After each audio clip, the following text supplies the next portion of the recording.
Today we are talking about a major announcement from the Karnataka government that is creating both curiosity and controversy. Chief Minister Siddaramaiah, while presenting his 17th budget as finance minister, has proposed a big change in how alcohol will be taxed in the state. The government says it will introduce a new alcohol and beverage or AIB-based excise duty structure from April 2026. But this announcement has come to a time when the government is already facing a huge political storm over an alleged 6,000 crore rupees excise scam. So, what exactly this new system? Why is the opposition protesting, and what other major announcements were made in the Karnataka budget? Let's break it down. First, let's understand the biggest reform. The Karnataka government has proposed to shift to an alcohol and beverage-based taxation system, commonly called the AIB-based excise duty structure. This is a globally recognized system used in many countries. Simply put, the tax will be based on how much alcohol content is present in a drink. For example, a drink with higher alcohol percent will attract higher tax, and a drink with lower alcohol content and a drink with lower alcohol content will have lower tax. Right now, Karnataka has a complicated pricing system with 16 different price slabs. Under the new plan, the government will reduce these slabs from 16 to just 8, making the system simpler. The budget also says that a uniform excise duty will be introduced, but an additional excise duty will be charged based on ex-factory price slabs. Officials say the price changes will happen gradually so that the market does not face sudden disruption. Over the next 3 to 4 years, the state also plans to move towards a uniform excise duty system based purely on alcohol content per litre. The excise department is one of the largest revenue sources for the state. According to the budget figures, the state's excise revenue is steadily increasing up to February in the financial year 2025 to 2026. The government has collected around 36,492 crore rupees. This is 12.7% higher compared to the same period last year. Now the government has set an even bigger target. For the financial year 2026-27, the state aims to collect 45,000 crore rupees in excise revenue. The government believes that the new AIB taxation system and reforms will help improve transparency and increase revenue. The government is also planning several technology-based reforms in the alcohol sector. One of the major proposals is blockchain-based digital tracking systems. This technology will help the government monitor the movement of alcohol from factories to markets. Currently, physical escorts are used during dispatch, but under the new system, these escorts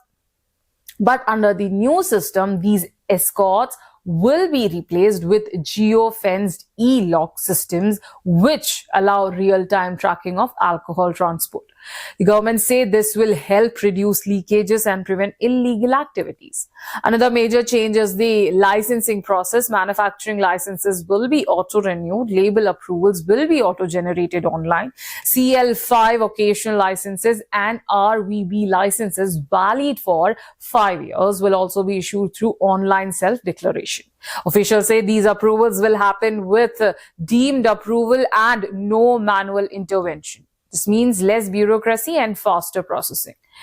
The new reforms also include several relaxations for manufacturers. Distilleries and breweries will be allowed to operate and dispatch products 24 hours a day. The requirement to display mandatory malt and sugar content on beer labels will also be removed. The government is also trying to promote tourism linked to the alcohol industry.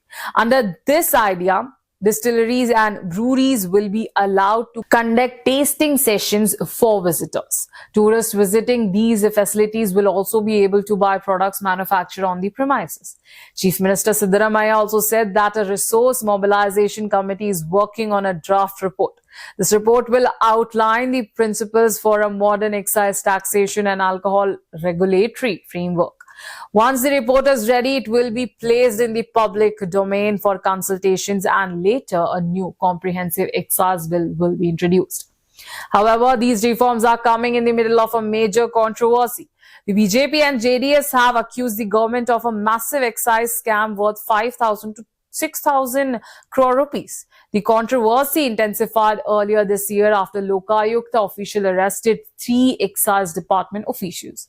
Those arrested include Deputy Commissioner Jagadish Naik, Superintendent K.M. Tamanna, Constable Lakappa Gani. They were allegedly caught accepting a 25 lakh rupees bribe for clearing a CL7 bar license and a microbrewery license in Bengaluru. Investors say the initial demand was 80 lakh rupees. Following the arrests, the Karnataka government suspended Jagdish Naik and KM Tamanna on January 21st, saying there was a prima facie case of bribery. Leader of the opposition, R. Ashoka, has made serious allegations. He claims that bribes were collected at fixed rate for different categories of liquor licenses. According to him, CL7 licenses alone involved bribes of more than 1 crore rupees each. He also alleged that money was collected for transfers and postings within the department.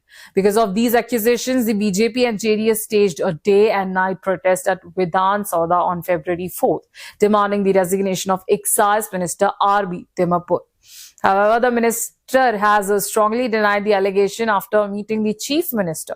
R.B. Timapur said there was no scam and called the allegations politically motivated.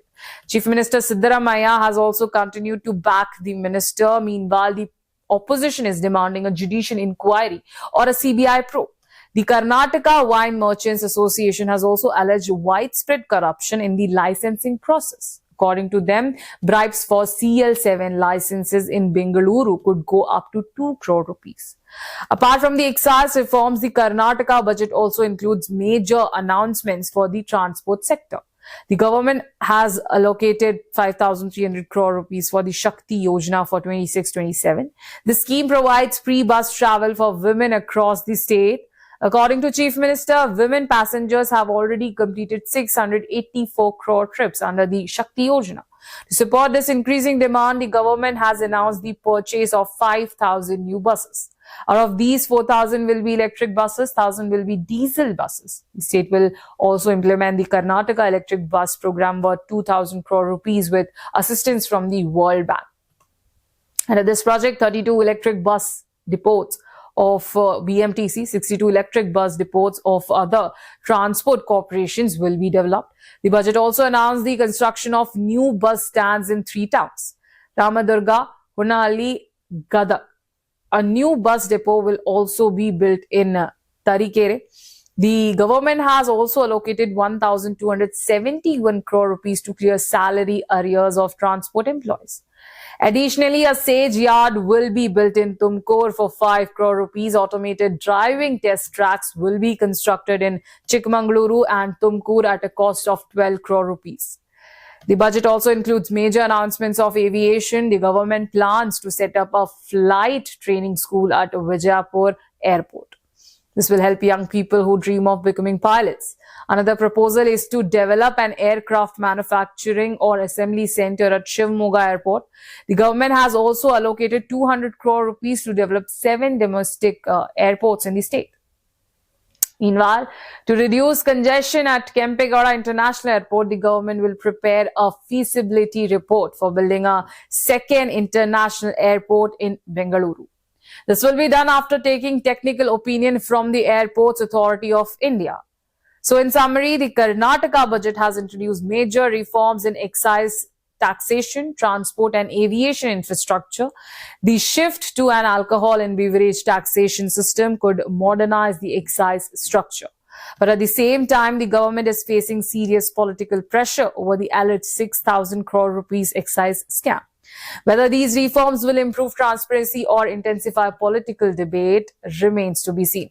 For now, the issue is likely to remain a major topic in Karnataka politics in the coming months.